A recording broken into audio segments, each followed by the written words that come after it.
My name's James Wallbank. I'm the laughably titled Chief Executive of Access Space. Access Space is an open access, internet, learning, creativity centre.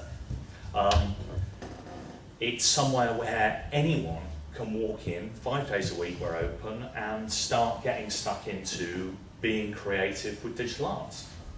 Now, it's free, and essentially our proposition to anyone who comes in the door and says, hey, I've got a great idea for something I'd really like to do online, our default answer is basically, yeah.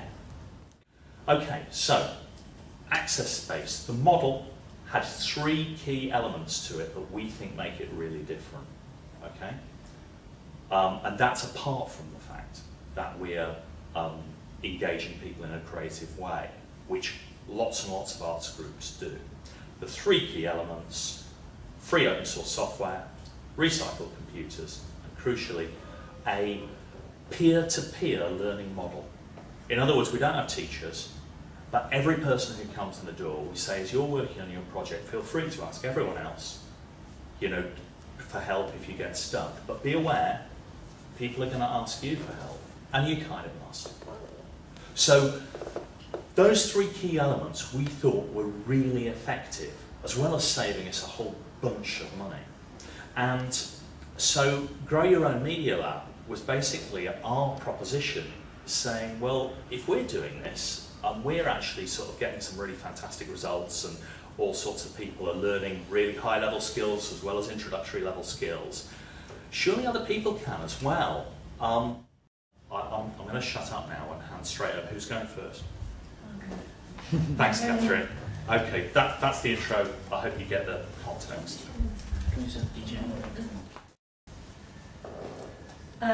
Okay, so as James says, we're coming from Folly. Folly are a digital arts organisation. We're based in Lancaster, and we develop work through all sorts of means that is essentially about exploring art through technology in a whole variety of different ways. Phil also is our technical manager at Folly and has been involved in the Grow Your Own Media Lab probably for the last year, but James came to us probably now 2.5 years ago, or maybe 3, to develop this project with us. I'll just quickly introduce us as an organisation. Like I say, we're a digital arts organisation based in Lancaster and predominantly serving artists and audiences from Lancashire and Cumbria and developing work online. And we do that through a whole range of different approaches, through exhibitions, festivals, education, participatory work, research work, and also kind of consultancy services. So we're a real mix of approaches in terms of what we do. I just thought I'd start back a couple of years to explain where we've come from, and tell you a bit really about our journey with Grow Your Own Media Lab, and to explain our approach. We're not going to actually end up showing you lots of fantastic content that's come out of these things, because that's not really how we've approached the model, and it's been incredibly kind of action research led and testing out ideas and ways of working. So I'll explain really a little bit about what informed our approach, what we did, and why we made the decisions that we did make to take this project forward, and why we see it as being an important part of our work.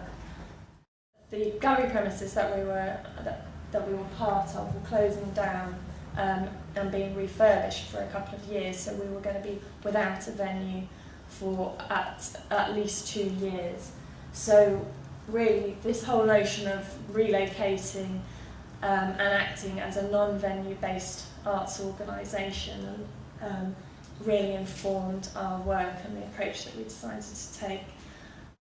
The things that have kind of driven the approach is this notion of being distributed and peripatetic, and by that how we work within a rural context is really important. How we engage people from quite remote parts of Lancashire and Cumbria has really informed our approach.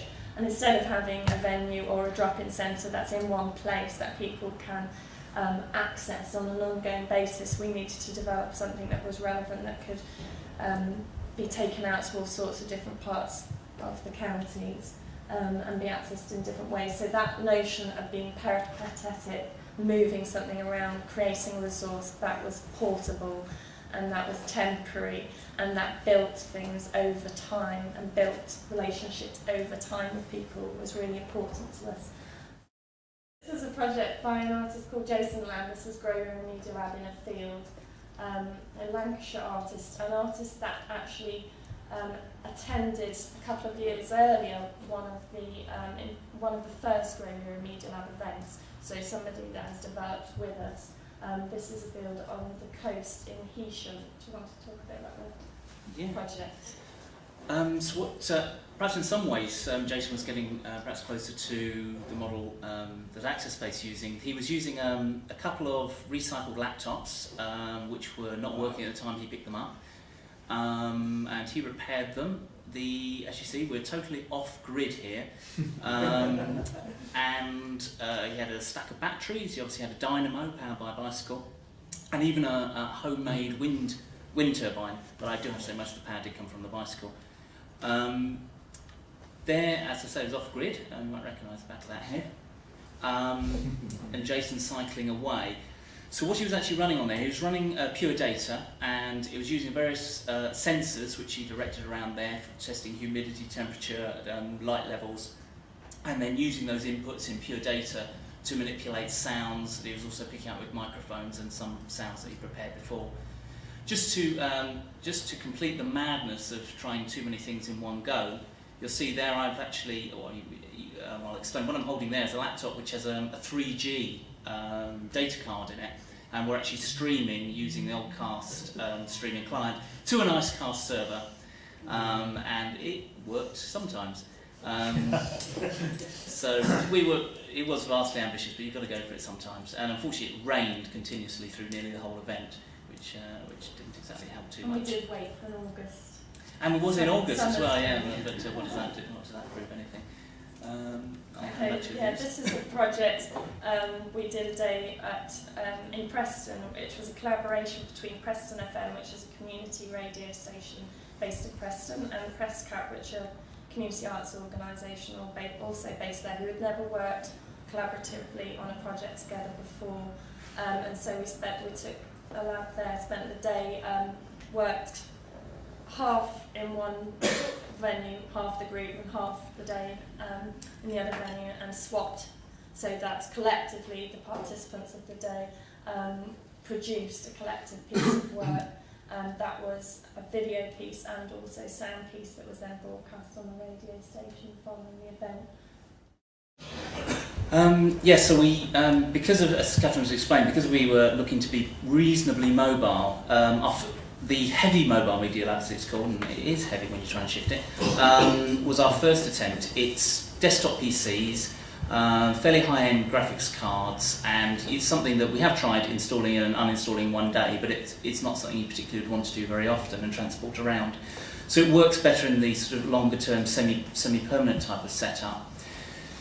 To provide something more flexible, we went with a suite of laptops, and as you see, we principally used as our platform there the multimedia distribution Dynabolic and the derivation, the derivative of that, called PureDyn. I don't know, are people generally familiar with Dynabolic as a distribution?